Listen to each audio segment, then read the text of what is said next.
Hey guys, Savage Joy here with Real Progressives. Tonight I'm joined by one of my favorite Twitter people ever. I just joined Twitter last month and I've been kind of fangirling over my guest tonight. Her name is Esha. Let me get this, Krishnaswamy.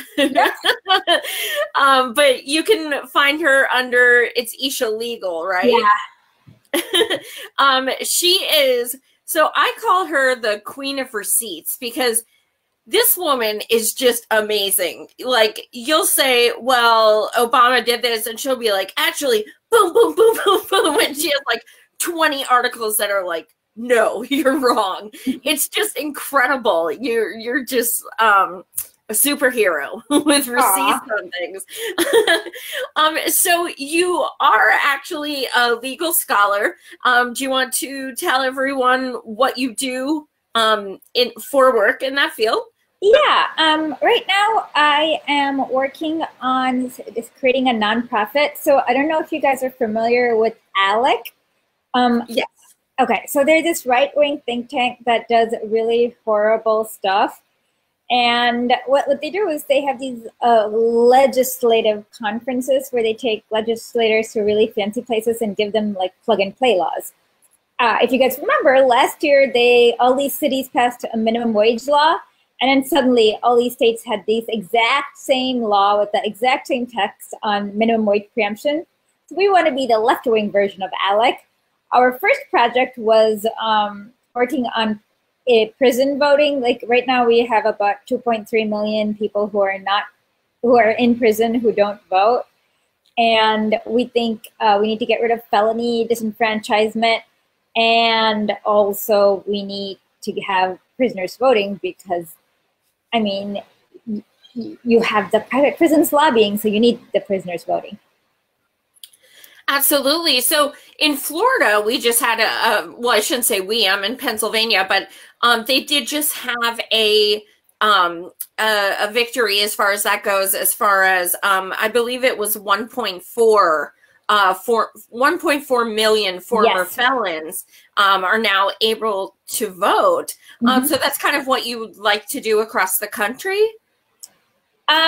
Hopefully, yeah. So we worked on a paper with People's Policy Project about 8 months ago. And yeah, what we've noticed is that there are a lot of states that it seems kind of skewed. If you look at the racial makeup of the states and the states with felony disenfranchisement, it's kind of skewed. And also, it's just morally the right thing to do because if you can't vote, I mean, and also the government might want to put in dissidents as felons because that's just an easy way to disenfranchise people. And so this is, and one more thing is really shocking. In absolute numbers, America has more prisoners than India and China combined, not percentage-wise, but in absolute numbers. I know, that's terrifying. So you have to think about, okay, first of all, how many people are in there undeservedly, because it's got to be a lot considering those numbers. Exactly. That's terrifying. Yeah, I mean, on death row alone, the Innocence Project has said at least like 1 in 25 are probably innocent. And oh yeah, Anasazi does mean the ancient ones from not Battlestar Galactica, the other one, Andromeda, yeah.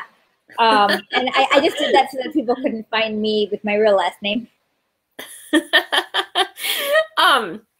So, you know, on the topic of you know, prison and everything, so how about Miss Kamala? How about, you know, since she's all the rage this week, so many people are just not willing to learn, you know, her past. What are some of the things that really, that you feel like people should learn about her the most? Well, there's so much. Obviously, the first one is that she did not prosecute Steve Mnuchin So I don't know if you guys know about his bank, but in 2009, when or was it 2010? When his bank was like the federal government had told the banks like, hey, chill out on like foreclosing upon homes. And Steve mentioned bank had a robo foreclosing procedure, and they foreclosed upon a grandma for, I kid you not, $27.90. And that was illegal according to the TARP like law where they passed. And she could have sent him to jail, and she did not. And then got a kickback, yes. Which is awesome. So not only did she cost, elderly people and disenfranchised people their homes, she got money for it. Yeah, he campaigned. I'm not sure if he gave her to her Senate campaign. He may have, but he definitely donated to at least one of her campaigns as Attorney General or Senator.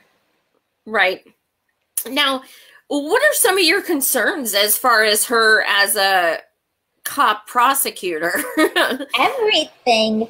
I mean, one of the main things that we noticed with Obama was that he would always, like, whenever like things came unbalanced, he always sided with the powerful.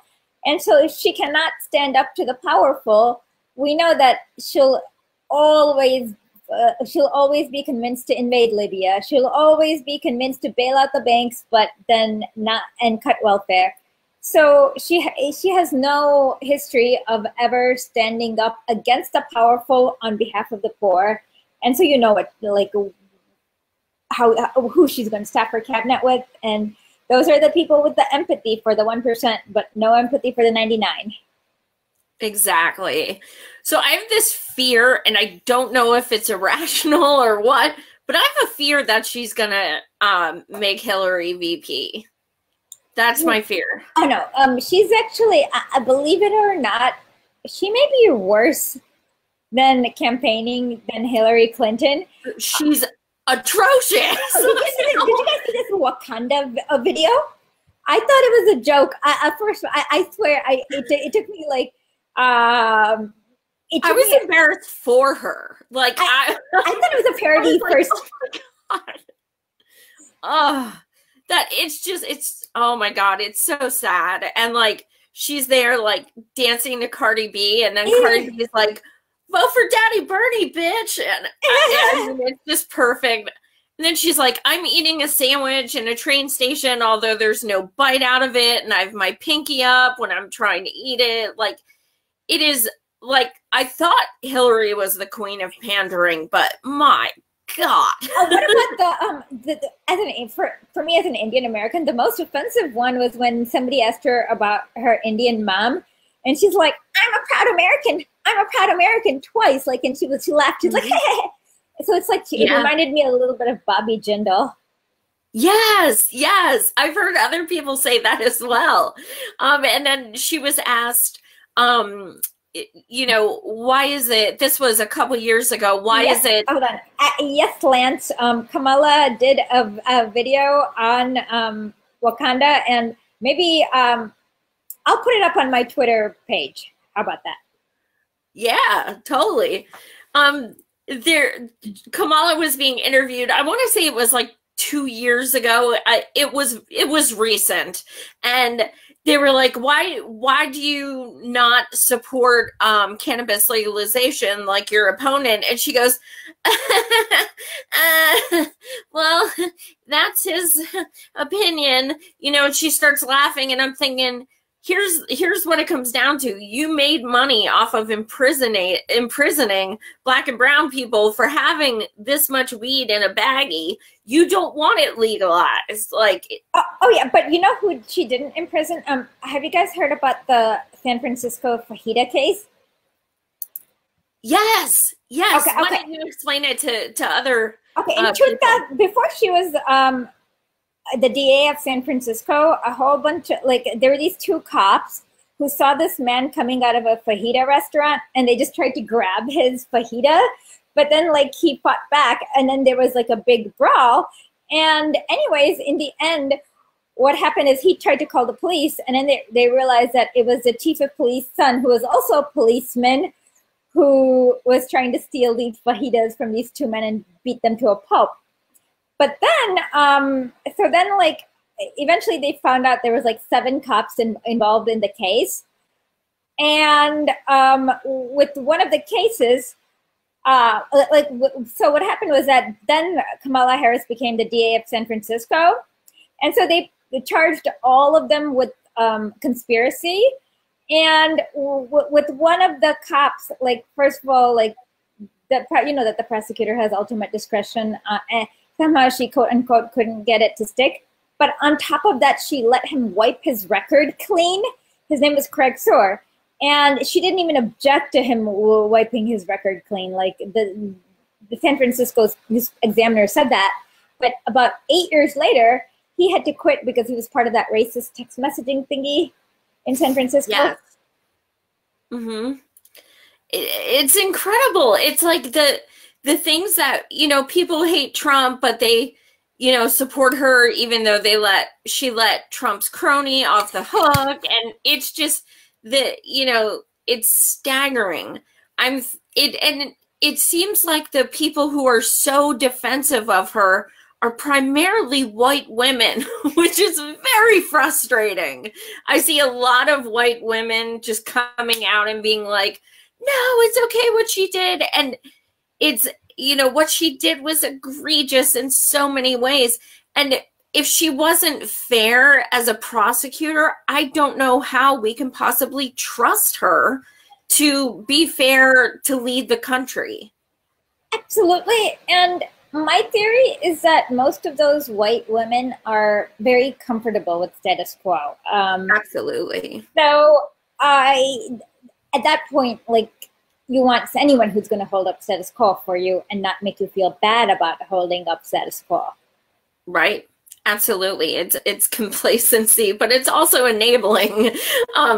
So what about the other candidates? Oh, by the way, yay, Bernie's going to announce. Yay, Bernie. Yeah. But on that note, we will discuss Venezuela and how we are disappointed. We're sad about that, as are pretty much bajillions of his supporters. What is your qualm with his response? Because I know you put out like a kind of highlighted version. Okay. Well, I was a little bored, and I decided, okay, I'm just going to declare myself the Queen of Spain. Yeah. Because I don't like the leader in Spain. So I'm going to declare myself the Queen of Spain. Right. Yeah. And then now I just expect, actually, let me just declare myself the Queen of France, because everyone hates Macron. That's even easier.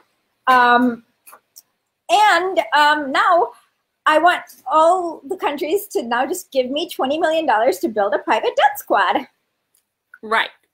Just basically what Juan Guaido did yesterday, and not yesterday, Tuesday maybe? Yeah.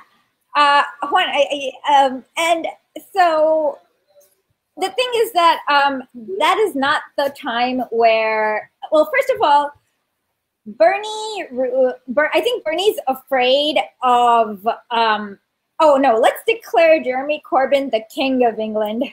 I'm a big Corbyn fan. Hell yeah. I'll explain later, but we should just, and so the thing is that there's a lot of like misinformation about Venezuela that's going on. So like the right wingers like are say weird things like, in Venezuela they eat rats, which has never been sourced. That was Alex Jones, I guess. You should forgive Alex Jones for going crazy. And just they say that Maduro is a brutal dictator. But then what they don't realize is, for example, what they say Maduro was a Hugo Chávez anointed choice. But that's equivalent of George Herbert Walker Bush getting voted into office after Ronald Reagan. So, I mean, or more like Lyndon Johnson, actually, because Nicolás Maduro took over after Hugo Chávez died, and then he got elected. And I mean, the ultimate thing is that it's not about Nicolás Maduro or Hugo Chávez, but it's about the movement. The minute he got elected, they ended up building these things called these missions. So the first mission was to wipe out illiteracy. They had a vaccination mission. They had this one is called Mission Living Mission, where they basically built 1.8 million homes for homeless people. Yeah, so the right way, but I guess the one mistake they made is they didn't nationalize all the businesses. So a lot of these like right-wing businesses are just kind of upset that they don't get to like make trillions of dollars anymore. And so the right-wing opposition has burned food warehouses like that was meant for like subsidized food for kids. They burnt a black man to death while calling him racial slurs. They have also, like, there's also the helicopter, the Supreme Court, they tried to launch a grenade to the Supreme Court. And even earlier this year, they tried to assassinate Maduro. And so in America, they grant overwhelming legitimacy to the right wing of Venezuela, who frankly remind me of like, I don't know, they're very right wing. Like they're kind of like maybe Pinochet level right wing, maybe. I mean, and so to call Maduro a brutal dictator is kind of not very legitimate because, for example, some of the people who tried to do a coup in 2002, they didn't. So, like in America, they would have probably shot them or like killed them, right? Well, they released them on mercy grounds about 2 years ago. And then there's also the thing about the opposition. They do this crazy obstruction where they've literally passed 0 measures in order to obstruct Venezuela, like the Juan Guaido's party. And so they had to create something new called a Constituencies Assembly. And that's even very democratic because it goes down to the constituents level. So it's not like our Congress. It's like super democratic, and they're like responsible for their area, and it's like a trickle-up system. And so, so the things he said was just reinforcing what the right-wing trope is instead of actually seeking the truth. But I know why he's doing it, because obviously the first article the hit piece are going to write about him is, how is Bernie exactly like Hugo Chavez, which they've already wrote about Corbyn. So Venezuela and socialism is like, anytime you say socialism, people are like, how is it in Venezuela? And like, you could say that it was better than capitalism in Venezuela because the literacy rate under capitalism was only 86%. Now the literacy rate is 100%. Wow. And then like the GDP went from $54 million in 1994, $54 billion to $504 billion in 2015. That is that's like a 10 times increase. So yeah, whenever they say Venezuela has problems, you always have to explain it's whatever it was better than capitalism. Exactly. For people who, are so scared of the word socialism, what other things do you find positive about this socialist movement coming forward? Well, Well, what it is that you can never be democratic as long as you're always allowing, like, you can't always allow capital to overrule democracy, basically. So socialism is just making sure that that doesn't happen. Like here in our country, with the minimum wage laws, like again, workers got together and got the cities to pass minimum wage law, but capital, i.e. corporations, got to overrule them by going to a higher state legislator and just saying, hey, no. And you can never truly be democratic when you have that. So in order for you to actually have autonomy, best way to think of socialism is having autonomy and control over your life. Like right now, your boss probably controls like more than half your life. And if you're a millennial working 2 jobs, you're probably 90% of your life is already controlled. You're living a 90% dictatorship. So with socialism, there'll be more measures like democracy at work and worker co-ops, and it'll be from the ground up. And so you'll be making more decisions that affect you, and you'll be in charge. And that way you don't have to trust the environment to, another thing that I read this book by Nicolás Taleb called Skin in the Game. So basically, he like this is not an example he used, but I like using this example. Do you remember the weddings that Obama droned in Yemen? Yes. What's the probability he would have droned the same weddings if Malia was attending one of them? That's a damn good point. 0, right? So that means like so if you have skin in the game, that means you're less likely to discount things as collateral damage because it matter to you. And that's why we need to have we can't have a central point of a decision maker like we do in capitalism, but we need to have many decision makers who all have different skin in the game. And that's the only way we can have a future, to be honest, because we have about 14 years before the clock runs out on climate change. Yeah. That's an extremely cohesive, amazing way to describe socialism. You nail it. That's so good. Thank you. So, and to people just joining, yes, it did leak that Bernie will be announcing. I was like ugly crying earlier. But, speaking of capitalism, how about Miss Warren saying, I'm capitalist to my bones? She sounds like, she's an extremely smart woman and she's a very good academic. But I guess what she doesn't have is courage, nor is she good at reading the pulse. And so it's kind of like what the donors wanted her to hear. And she was also kind of donor tested when she first came out. And but the one thing that really disappoints me is her doubling down and tripling down on the Cherokee thing. On my podcast, I have a podcast, sorry if I can shamelessly promote it. It's called Historic_LY, Historically. I interviewed a Cherokee woman there, and she showed me things. Like in 1984, Elizabeth Warren offered like these, it was actually a recipe stolen from some British newspaper, and she pretended that was Cherokee. And so it's Elizabeth, like I know the book was called Pow Wow Chow.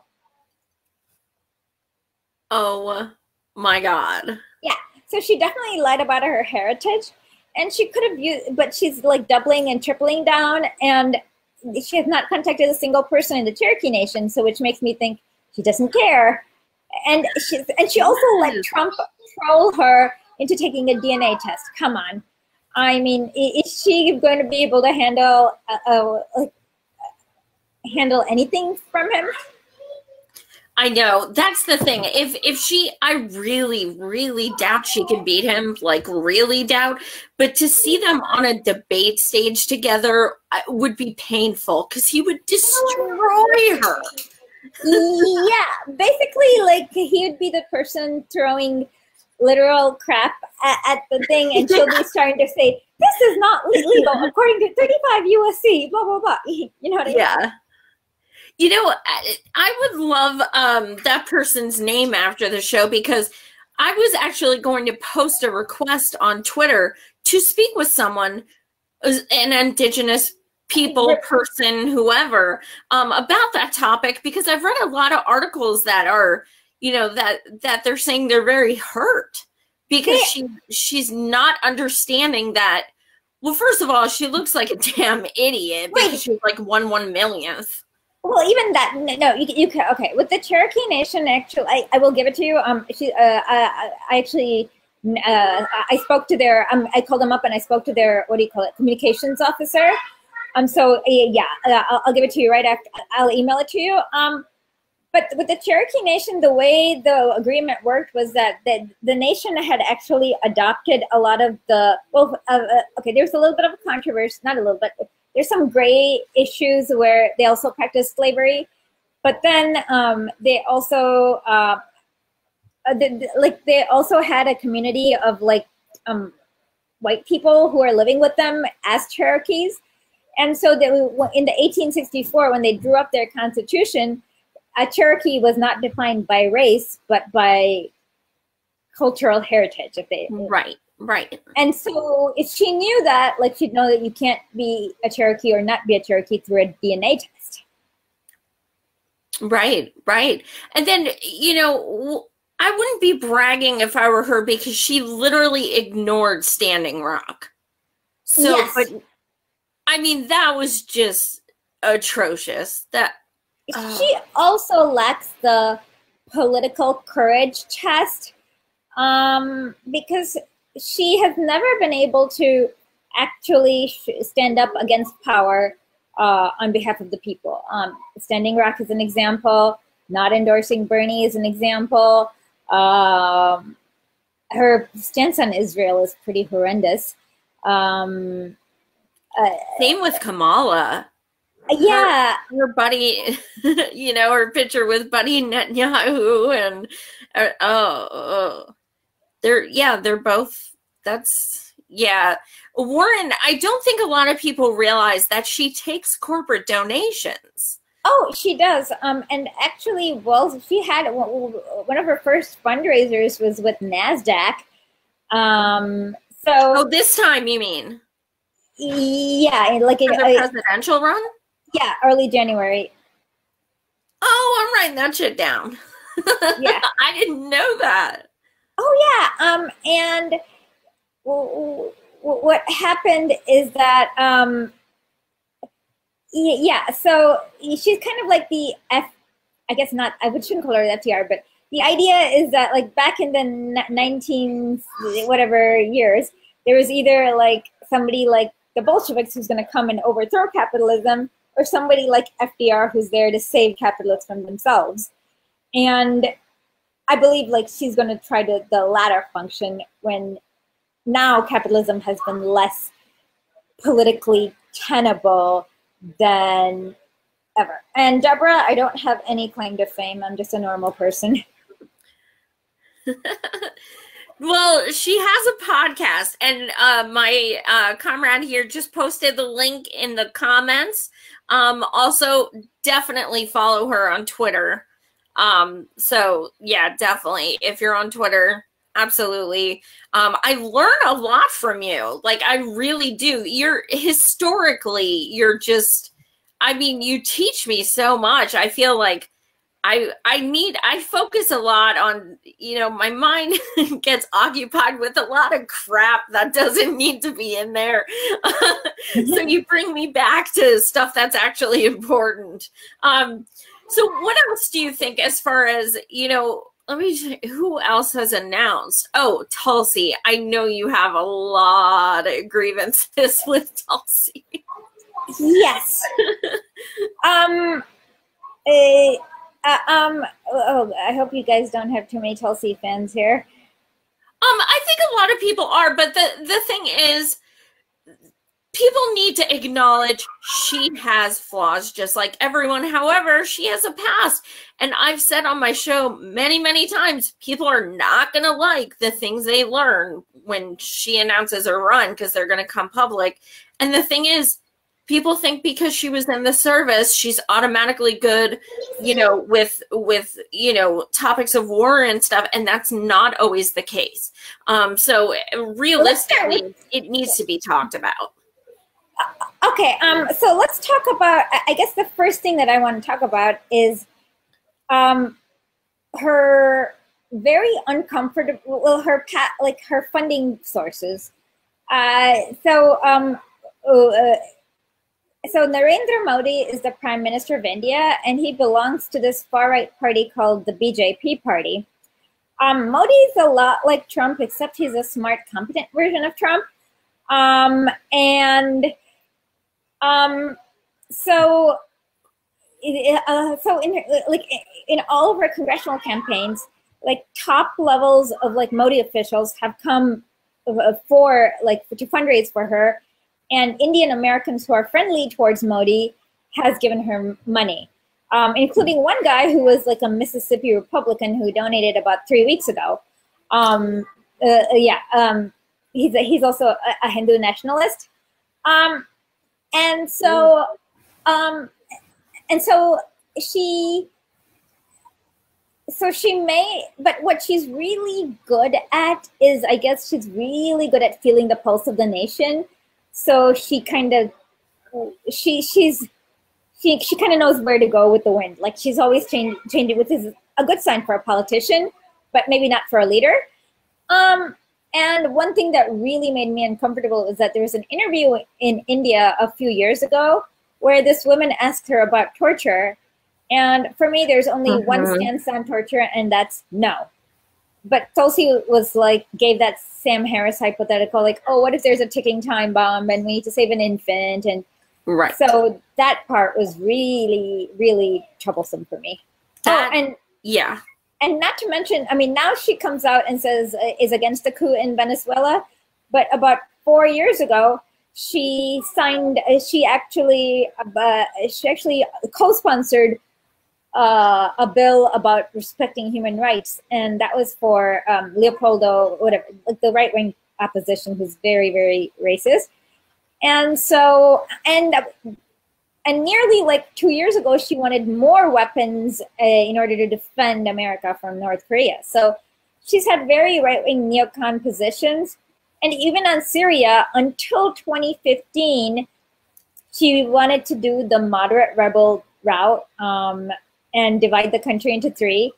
And so I'm glad she's changing with what her constituent says, but we have to see, is she going to be on the side of the constituency, or who's going to be on her cabinet? What is she going to, like, that? Those are questions we need to answer.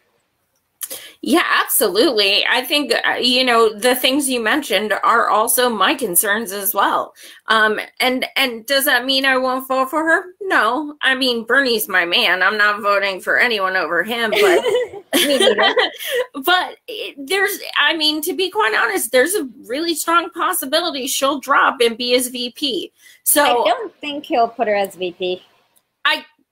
I kind of hope he doesn't, to be honest. I'd much rather Miss Nina, or who would be your ideal? Rashida Tlaib. Oh, see, but she's so new. Do you think he would do that? She's 36. Okay, Trump is president. Come on. That's a good point. Have they met? I don't know if he endorsed her. Yes, he did. And and like she's great in that she's not she's old enough to be of the three, like she's old enough to be the president, and she's very strong. Like she didn't back down when she said impeach that. I don't know if I'm allowed to say this here or not. Oh, well, please, of course you are. Okay, I bet when Bernie heard that, I bet he laughed. I bet he laughed his ass off. Well, the funny thing is that Bernie and Sarah Silverman made a parody video where I love Nina, by the way, Mark. Made a parody video where he's like, we don't curse here, but we bomb children. And like, yeah, so right. I think he kind of agrees with that. I know. I can't stand her, though. It makes me so mad that she's like, you're being ridiculous. And now it's like, he should never talk to you again. But he's too sweet. Damn it. I actually don't mind Sarah Silverman as a comedian. I mean, most Hollywood people have really crappy politics. Like John Cusack, for example. No matter how many times people tell him, he keeps supporting this quote-unquote Russian dissident who's actually a Nazi. Like, there's like videos of Navalny actually like calling for extermination of Muslims.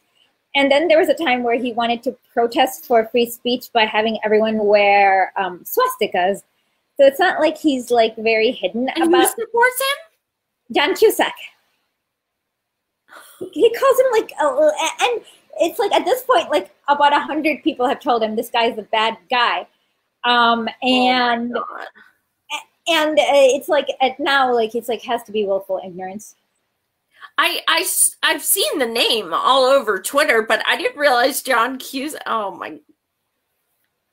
Look, if you're white and people who like aren't white tell you to look into something, look into it. That's just a hint for everyone. Oh my God. Well, I mean, for Navalny, it's not people who aren't white, but people who are Russian, like would tell him to look into it because, yeah, yeah, and he also has drunk the Putin Kool-Aid. Like, oh my God, everything's now Putin's fault. Wow. Yeah. So. Oh yeah, I'm just saying celebrities, because of their class status, sometimes can have really bad views and don't follow them, don't trust them usually for information. Right. True. Well, you know, there's still a lot of talk, rightfully so, about the Yellow Vest movement.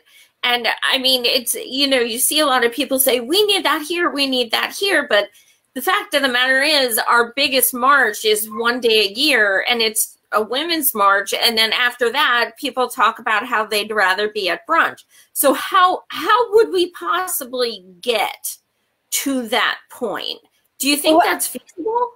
Well, in India, about last week, they had a worker strike with 500 million people. I know. That's insane. It's so beautiful. Of course it's possible. And so, I'm trying to, like, I think there's, what I believe is that there's not a lot of community support with one another here. So people don't feel safe, like, striking from their jobs. Like, they're not like in France, like, people are like, oh, my family's going to take care of me, like my extended family, if I strike from my job and they fire me or whatever. And so here, I think what we do need to do is build that internal community ourselves where people do feel safe about direct action, where they're not afraid that their kids are going to have to starve and things like that. And that is where we failed, is to build that community first. And often, and to do that in a secular manner. Like, I mean, at one point there are churches, but obviously we need to do that in like a secular manner, such that people can actually feel safe to strike or do any kind of direct action. Absolutely. That's a great point. And you know, what do you think it would take to really, I mean, do you have, as you know, someone very political and knowledgeable, do you have a so-called litmus test when it comes to candidates? Oh yeah.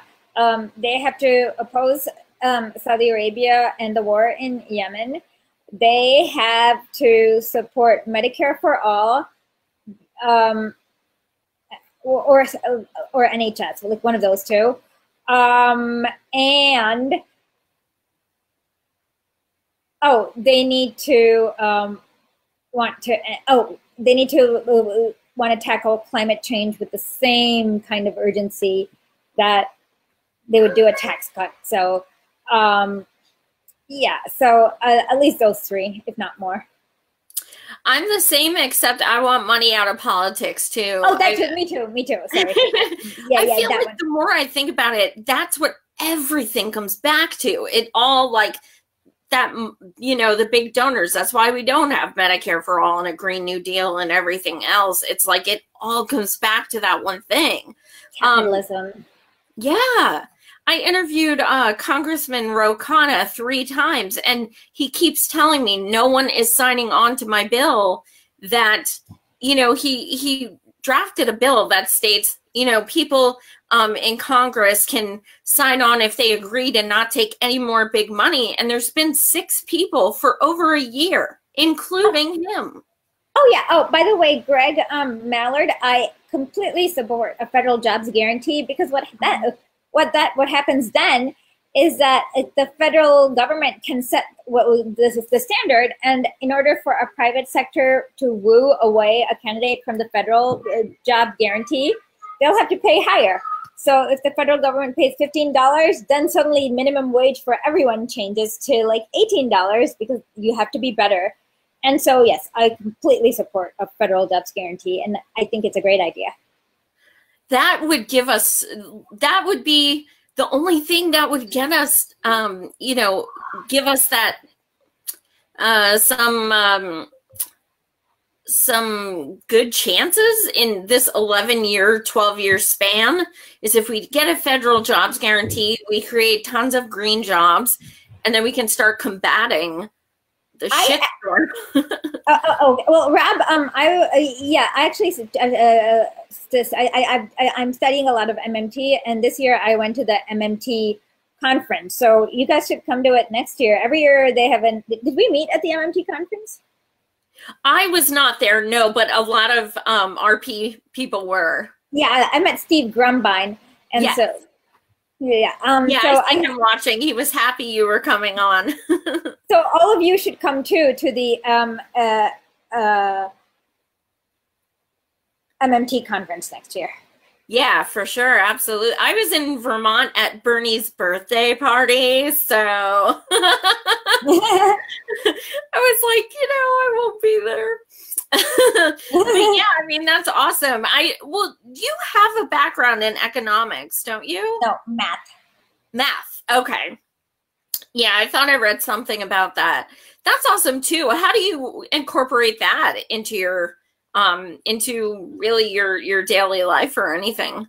Oh, well, a lot of like the ways to I guess actually figure out how, like, everyone can pass 1,000 laws, but you really need to understand how it affects people, because we need to look at statistics. Like, did this law actually help poverty or not? Did it? And so like that's where you need people who are quantitative, people who can just like analyze the data.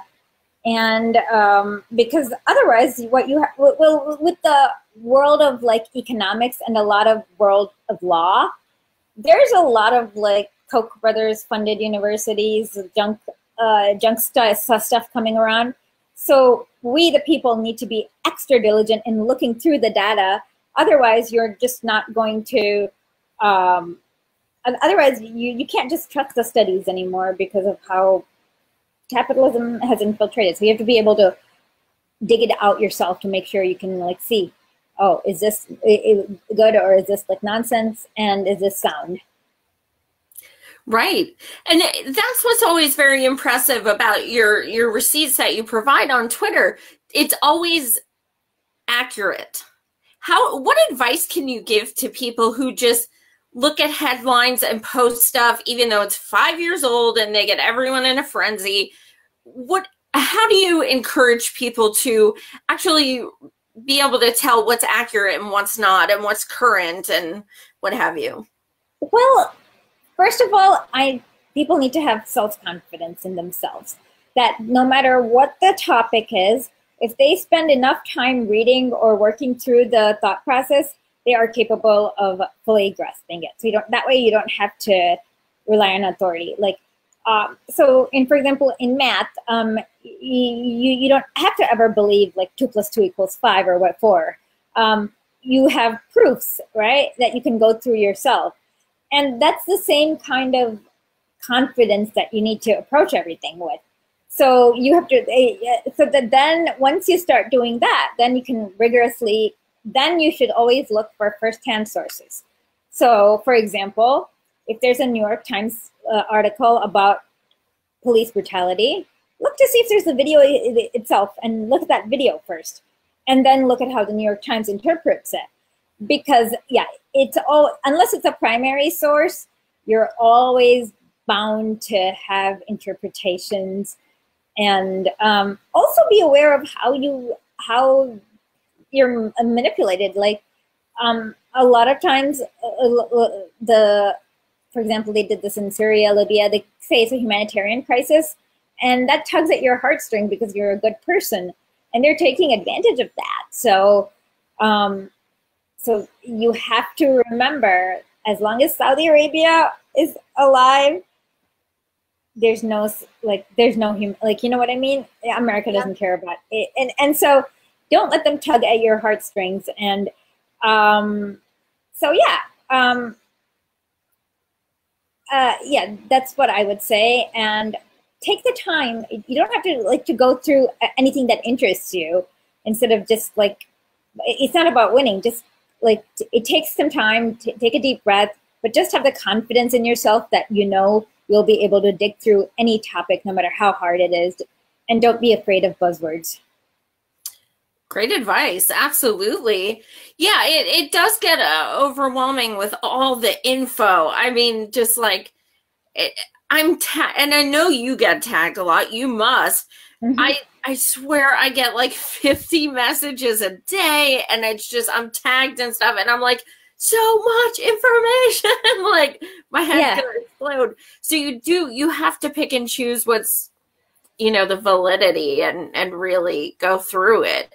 It's definitely a challenge. What can you describe your podcast overall? We put a couple links in here, and one of them's pinned. Can you just describe it overall, what inspired you? And okay, so what inspired me is I was in South Carolina working for a candidate named Mal Hyman. And this was around the time when Trump made the comment of shithole countries. And the Democratic response was very woefully inept. Nancy Pelosi was like, Haiti is not a shithole country because there's a poet from there, or something really just as bad. But what Mal did, I'm paraphrasing, he did not actually say this, but this is the attitude. He's like, there are shithole countries. Well, God damn it, you're right. It's because we sent death squads to El Salvador, and they raped nuns and killed priests and threw infants down the wells. And so, of course, the reason why they're such crappy countries is because we made it so, and that's why we have an obligation to allow every single refugee in there. And so when he told the truth about the history, it was amazing because there was a big silence in the room for about 2 minutes. After that, 2 days later, somebody who used to be a Trump supporter contacted us and said, oh my God, he did all this research based on what Mal had heard, and he realized that Trump is wrong and it's not the immigrants who's the problem. And so I felt like if 1 minute of truth was like that, and the Democrats will never tell you the truth because they're guilty and they want to protect the empire, and protecting the empire always keeps the racism in. And so I wanted to so I wanted to tell stories like that so that people can understand, or just remember, or understand how things are the way they are, so that I know that the history education in this country is woefully inept. And so, yeah, and so we've had some wonderful stories. One of my, we have some nice stories too. There's this really cool ancient episode on how to have an anarchist society from ancient Iceland. So it's not always horrific stuff, but I think I think it's something that we need to do just as a way of truth and reconciliation. And I also think it's a way we can't move forward until we recognize how we got here. Absolutely. And I think, as you know, and as a Bernie supporter, you may feel this as well. 2016 was just abysmal. And so many people are saying, get over it, get over it. But we can't, because it's going to happen again. So, I mean, what's your response when people say, move on, get over it?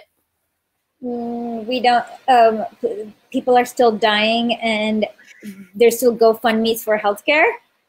And so, so you can't get over that. It's like, it's back to, like, center it back to the people. It's like they do, it seems like the media does a good job of shining the light from above, but they don't really cover the ground. And so put it back into the people. What can we do to change the Democratic Party, or can we? I think we need to think in a different dynamic. To me, the Democratic Party is like, I don't know, a Subways. It's a method from getting from point A to point B. So, and if you can give me a different method, like a boat or a bus, I'm okay with that too. But as of now, because it's so hard to get on the ballot, just like think of it as a way to just, like, don't have an emotional attachment, but just think of it as a way to get onto power. And yes, they're not your allies. They're going to be fighting you harder than the Republicans will be fighting you. And so as long as you're not emotional about it, but you can be a nice Vulcan from Star Trek. So if you're like a nice Vulcan about it, I think you can handle it better. Yeah, right on. I mean, I interviewed over 100 candidates from across the country, and they just, story after story, they're doing this to me, they're doing that to me. Oh, yeah, and like, horrible. Like, you think it's, in 2016, I guess I was like, the DNC, but my gosh, it is all over. It's crazy. Oh yeah, they do their best. They do their best to hold on to status quo. And I think Cenk Uygur is the person who mentioned this. And I think he's right. Like, the donors, like, subconsciously or consciously select very strong Republicans and very weak Democrats on purpose. And so they're trained to be weak. But the good thing is that they can't really be, they're not that smart, to be honest. I mean, like, if 2016 showed you something, the people who are on the top aren't that smart. So, yeah.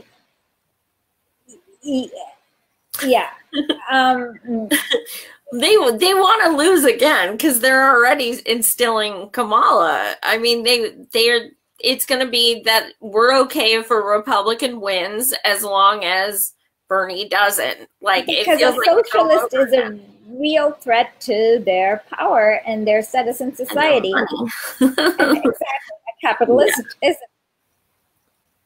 Absolutely. Yeah, it's going to be an interesting way to. But one thing I do think that will help with Bernie is more people running down ballot races. So if your city council race isn't filled up, fill it, because you know what? You're going to bring about 10 people to the poll, hopefully more than 10, but that's just an example. And that'll be the same day as election day. And so you'll be helping, like, Bernie along. Yes, and Bernie won his mayoral race by 10 votes. So I always think of that because I'm like, damn, if 11 people stayed home, we wouldn't have Bernie. Like, that's crazy. So it's definitely important, absolutely. And, now we do have more people in the House and everything like that. So I'm hoping, but Richard Ojeda dropped today. I love Richard Ojeda. He's actually one of the few people who understands what a colony is, because he's like West Virginia, like the colonialism, and he's a really good, decent person. So I hope he runs again for something in 2020, like a House or Senate. He's good, and we need a lot of people like him. I was interested to see him on the debate stage. So I'm Me kind of too. bummed about that. I thought for sure Gillibrand would be the first to drop because I have screenshots of when she announced, and there were only 13 likes for over 3 hours. Oh, I know that. Yeah. People are negative excited about Gillibrand. Like she's just like mini Hillary. Yeah. With that, yeah, and so I agree. But I understand why Ojeda dropped out. But like I said, I do hope he runs for something because he's a really good voice. He's definitely passionate, which I love. There's who else are you looking forward to? Is there anyone else you're hoping does get in the race for president? I hope all the centrists get in the race because it's going to be like the clown car. It'll only help Bernie. So I really hope like Joe Biden and even if like Hillary Clinton runs again, it'll be like Jeb Bush all over again. So that part's going to be a little entertaining. But as long as there are more centrists than progressives, more the merrier. Good outlook. What do you want to leave our audience with? And also plug the podcast, your Twitter, everything like that. Okay. I forgot. Yes, Julian Castro is running. You're right, Rob. He had this really bad ad. I can't even remember what it was, but it was really bad. Like he's somebody who's stuck in. Oh, it was about his grandmother. But anyways, he's like stuck in like, I don't know, some sort of like 1998 bubble. Yeah, so I don't see him coming up really. But you're right, he is running. What I guess I want to leave people with is that, well, of course, listen to my podcast and support it. Go to www.patreon.com/historic_Lee because I depend on people like you. And right now I'm still on a negative. So hopefully like I'd be able to like be on the positive because now I have somebody working on the sound. So so hopefully we'll get to that because I really want to be able to bring you guys all the cool stories. The second thing is I think it's actually I don't know, like we need to, like I said, we need to really create a community so that we have, like for example, like in 2006, there was like so many smears of Bernie, like that because people didn't have a way of reaching out to each other and connecting and having a community. So we really need to work on building a real community, like a community where people know that they're going to take care of each other's backs. Where it'll be like, if I die today, my kids are going to be okay kind of community. And, right. And so we need to think about how to build that. I think that's the most important thing. I agree. Absolutely. Social media, it's so hard to do that, but we really do have to. We have to. Well, thank you so much for coming on. It's been awesome. I'm so glad you decided to and that I actually had the balls to ask you. I think I asked you first. Was that? I asked you first. Well,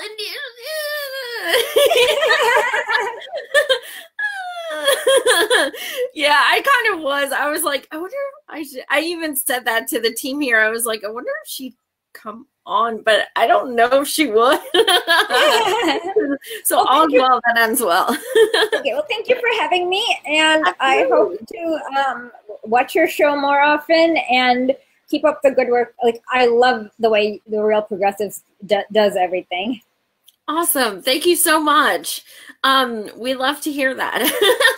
So you guys, I have of course, Monday, Wednesday, Friday next week, 9 p.m. Eastern. I have a couple guests lined up, but I'm still waiting to see what day. I have a candidate out of West Virginia, actually. Good. So I'll be speaking with him, and then I have an activist who's coming on who's a former veteran. So I have some good people. I'm just kind of setting up which day is who.